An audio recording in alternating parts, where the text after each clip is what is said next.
வேண்டாம் ராதா, நம்ம கிளம்பலாம். அவங்க மாமியார் வாய் மோசம். வெண்ணிலக்கா பார்த்தானா கஷ்டப்படுவா.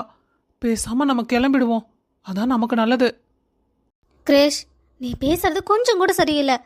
அவங்க மாமியார் வாய் மோசம்னா அதுக்கு நாம் என்ன பண்ணுறது? என்னதான் இருந்தாலும் அவங்க என்னோட நங்கையா, என்னால் எல்லாம் விட்டு கொடுக்க முடியாது.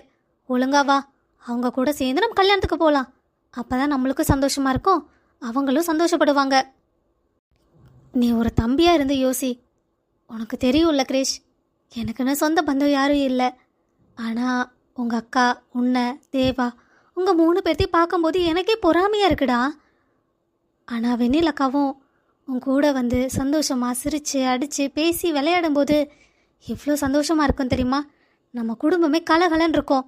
அதுக்காக தான் சொல்கிறேன், வா நீ வந்து பேசு. என் மேலேயும் என் குடும்பத்து மேலேயும் இவ்வளோ பாசத்தை வச்சுட்டு இவ்வளோ நல்லா வெளிக்காட்டாமல் இருந்திருக்கா பாரு கள்ளி. என்னடா எதுவும் பேச மாட்டேங்கிற? அதுவா, அது சரிதான், ஒழுங்கா தள்ளிப்போ. கிட்ட வந்து பேசுகிற வேலையெல்லாம் வச்சா எங்கிட்ட அடி வாங்குவ. ஆமால்ல, நாம வெளியில இருக்கோம். வெளியில் நின்றுட்டு பேசினா 4 பேர் பார்த்தா நம்மளை என்ன நினைப்பாங்க? என்ன நினைப்பாங்க? யார் இந்த அழகான பையன் இந்த பொண்ணுகிட்ட நின்று பேசிட்டு இருக்கா அப்படின்னு நினைக்க மாட்டாங்க? அப்ப கல்யாணம் ஆகி 1 வருஷம் கூட முடியல, அதுக்குள்ள நான் உனக்கு வேற பொண்ணு ஆயிட்டுனா பார்க்குறவங்கள இப்படி பேசுவாங்கன்னு உன் மனசில் இருக்கிறதெல்லாம் சொல்லிட்டு இருக்கியா? என்கிட்ட பேசுன அவ்வளோதான், ஒழுங்கா ஓடி போயிடு. நீ உங்க அக்காட்ட பேசுனேன்னா பேசாட்டி எனக்கு என்ன? ஏன்டா சிரிக்கிற? ஆமா, வர வர ராதா என்னோட பொண்டாட்டியாவே முழுசா மாறிட்டு இருக்காங்க. அதான் எனக்கு சிரிப்பா வருது. அப்படியெல்லாம் ஒன்றும் இல்லை, நான் சும்மா கேஷுவலாக தான் கோவப்பட்டேன். எந்த பொண்ணுக்கு தான் ஒரு மொக்க பொண்ணுன்னு சொன்னால் கோவம் வராதா?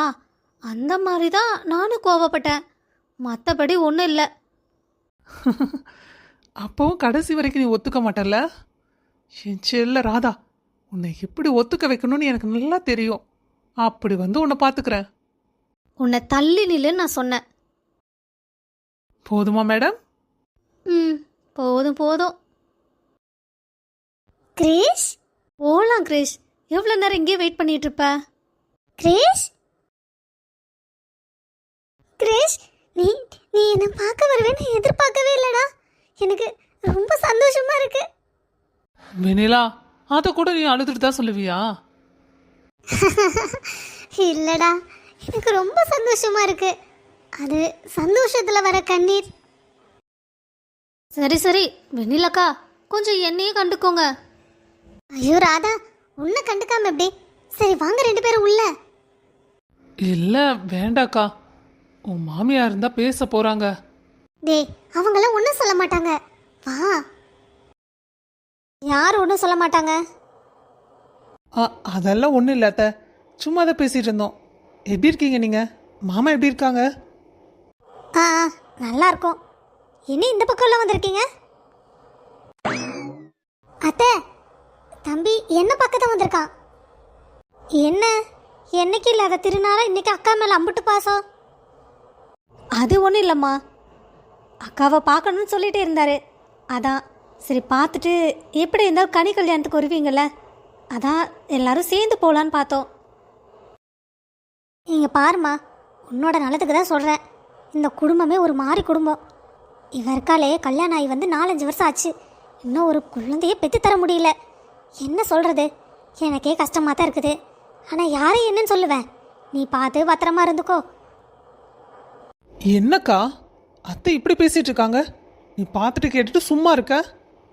என்னென்ன கிரேஷ் பண்ண சொல்கிற? எனக்கு இவ்வளோ நல்லா போகிறதுக்கு நாதி இல்லை. எனக்கு சந்தோஷ் மட்டும்தான் எப்போவுமே சப்போர்ட்டாக இருந்தான். இப்போவும் அவன் தான் சப்போர்ட்டாக இருக்கான். மச்சான் வாங்க. மாமா, என்ன அத்தை இப்படி பேசிட்டு இருக்காங்க? அக்காவும் எதுவும் கேட்க மாட்டேங்கிறா, நீங்களும் எதுவும் கேட்க மாட்டேங்கிறீங்க. என்னதான் நடக்குதுங்க? பேசாம நீங்க நம்ம வீட்டுக்கு வந்துருங்க. என்ன மச்சான் என்ன பேசுறீங்க? இப்போ உங்க சித்தியும் தான் தேவாவை திட்டுறாங்க, அடிக்கிறாங்க, மிரட்டுறாங்க. நீங்க என்ன கேட்குறீங்க? ஒன்றும் கேட்கறதில்ல.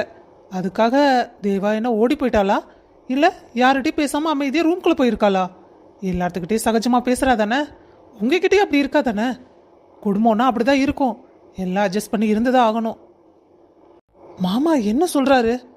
எனக்கு ஒன்றும் புரியலை. அக்காவை திட்டுறதை கேளுங்கன்னா நம்ம குடும்பத்தில் இருக்கிறதெல்லாம் எடுத்து சொல்கிறாரு. என்ன இவர் இப்படி பேசிட்டு இருக்காரு? அக்கா, மாப்பிள்ளை வீட்டில் இருந்து பொண்ணை கூட்டிகிட்டு போகிறக்கு வரேன்னு சொன்னாங்க. கனி கிளம்பிட்டு இருக்கா, இன்னும் அவங்கள காணோம். ஃபோன் பண்ணி பார்த்தேன், நல்ல நேரத்துலேயே வீட்டில் இருந்து கிளம்பிட்டாங்களாம்மா. இன்னும் கொஞ்சம் நேரத்தில் வந்துடுவாங்க. நம்ம தாட்டி விட்டுட்டு அப்புறம் நேராக மண்டபத்துக்கு போயிடலாக்கா. அதுவும் சரிதான், புள்ள கூட எதுக்கும் நம்ம ஆளுங்க 2 பேர்த்தையும் பின்னாடியே போக சொல்லு. ஏன்னா அவங்களாம் புதுசு. நம்ம பொண்ணு ஏதாவது வேணும்னா நம்ம பொண்ணுக்கிட்ட தானே கேட்பா. அதனால என் மருமகளையும் சின்னவளையும் தாட்டி விட்ரு. நாம் மற்ற வேலையெல்லாம் பார்த்துட்டு சேர அப்புறம் கிளம்பிக்கலாம். சரிக்கா. அது சரி, நீங்கள் இங்கே நின்றுட்டுருக்க? காலையிலேருந்து நிறைய வேலை இருக்குன்னு அத்தனை டைம் ஃபோன் பண்ணிகிட்டே இருந்த. என் தம்பி வரேன்னு சொன்னான், இன்னும் அவள் வரல. டியூட்டி முடிச்சுட்டு எப்போ வரானோ தெரியல. அதான் இப்போ ஃபோன் பண்ணலான்னு வெளியே வந்தேன். உள்ள டவர் கிடைக்க மாட்டேங்குதுக்கா. சரி சரி, முதல்ல கூப்பிடு. தாய் மாமா முறையிலேருந்து அவன் தானே எல்லாம் செய்யணும். எப்பவும் டியூட்டின்னு சுற்றிட்டு இருக்க போகிறான். ஆமாக்கா, அவனுக்கு எல்லாம் எங்கக்கா சொன்னால் புரியுது? கொஞ்சம் கூட காதுலேயே வாங்கிக்க மாட்டேங்கிறான். தாய் மாமா முறைக்கு அவன் தானே முன்னாடி இருந்து எல்லாம் பண்ணணும். ஆமாம்மா. அட, மாப்பிள்ளை வீட்டில் இருந்து ஆளுக்கு வந்துட்டாங்க போலயே. என்ன இந்த பொண்ணுங்க இந்த மாதிரி துணி போட்டுட்டு வருது? இந்த அக்கா வேற பார்த்தா கண்டபடி பேசுமே. அது சரி, இன்னைக்கு எப்படியோ நல்ல அபிஷேகம் இருக்கு. ஒரு விசேஷ வீட்டுக்கு வரையில இப்படியே துணி போட்டுட்டு வருவாங்க? என்ன பொண்ணுங்க இவங்க? ஆண்டி, எப்படி இருக்கீங்க? நல்லா இருக்கம்மா. நீங்கள் 2 பேரும் எப்போ ஊர்லேருந்து வந்தீங்க? அங்கே வந்து 2 days ஆச்சு ஆண்டி. சரி, எங்கள் அண்ணியை காணோம். உள்ளதான் இருக்கா உங்கள் அண்ணி. போங்க போய் பாருங்க. என்ன பொண்ணுங்க இவளுக? என்ன துணி போட்டு வராளுக? ஒரு கல்யாண வீட்டுக்கு வர மாதிரியே வராளுக. கொழுந்தியாளுக பேருக்கு தான். துணிமணி ஒன்று போட தெரியுதா? நல்ல குடும்பத்தில் போய் நீ சம்மந்தம் பேசியிருக்க. இந்த வீட்டுக்கு போனால் நம்ம பிள்ளை எப்படி மாறுன்னு தெரியாதே. அக்கா, இந்த பொண்ணுங்க 2 பெங்களூரில் வேலை செய்யுது, அதனால இப்படி சுற்றிட்டு இருக்கு. மற்றபடி குடும்பம்லாம் நல்ல குடும்பம் தாக்கா.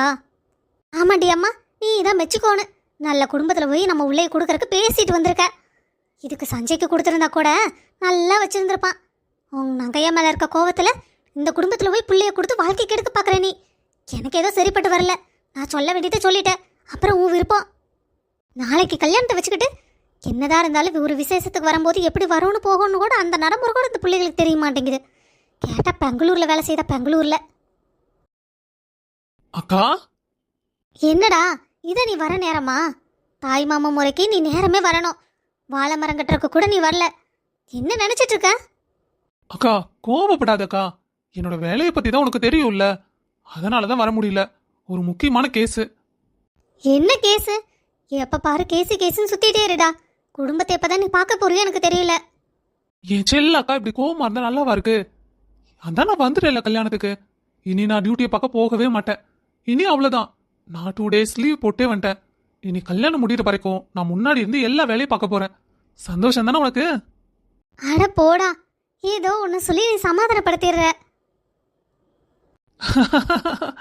உன்னை எப்படி சமாளிக்கணும்னு எனக்கு தெரியும் என் செல்ல அக்கா. சரி, எங்க பொண்ணு பிள்ளைய காணோம்? அவ உள்ளதா இருக்கா. எங்க நீ மட்டும்தான் வந்திருக்க? திவ்யால எங்க? அக்கா, அவ ஆல்ரெடி மண்டபத்துக்கு போயாச்சு. மண்டபத்தில் எல்லா வேலையும் பார்க்குறேன்னு பண்ணிட்டு இருக்கா. உனக்கு ஃபோன் பண்றேன்னு சொன்னா. பிரசாந்த், நம்மளோட கல்யாண நாள் ஒரு ஞாபகம் இருக்கா? என்ன இவ திடீர்னு கல்யாண ஞாபகத்தை பற்றி கேட்குறா? என்ன ஆச்சு? ஏன் பிரியா திடீர்னு கேட்குற? அந்த அழகான மூமெண்ட்ஸ் எல்லாம் உனக்கு ஞாபகம் இருக்கா பிரசாந்த்? உனக்கு உங்ககிட்ட எல்லாமே நிறைய விஷயங்கள் சொல்லணும்னு நான் இப்போ எதிர்பார்த்துட்டு இருந்தேன். என்னடி எதுவும் பேச மாட்டேங்கிற? பிரசாந்த், கனியோட கல்யாணத்தை பார்க்கும்போது எனக்கு நம்ம கல்யாணம் ஞாபகம் வருது. ஆமாம் ஆமாம், அப்போ கூட நீ என்கிட்ட நிறைய சொல்லுவல்ல, ஏதாவது லொடலொடன்னு பேசிகிட்டே இருப்ப. யாரு நான் லொடலொடன்னு பேசிட்டு இருப்பானா? ஐயோ, இவகிட்ட வேற சொல்லிட்டேனா தேவையில்லாம சண்டை போடுவா. ஆமா, லொட லொடன்னு பேசுவ, ஆனா அது எனக்கு ரொம்ப பிடிக்கும். நீ அப்படி பேசிட்டு இருந்தது. இப்ப நீ கொஞ்சம் அமைதியாயிட்ட. நீ இந்த அளவுக்கு நோட் பண்ணியிருக்கியா? பரவாயில்லையே. என்கிட்ட உனக்கு இந்த பேச்சு தான் பிடிக்கும்னு சொல்லவே இல்லை. அதுக்கு நீ என்ன பேச விட்டாதான் ஆகும். பேச விடாம நீயே பேசிட்டு இருந்தா நான் எப்படி சொல்றது? Prashant, I love you. Love you too baby.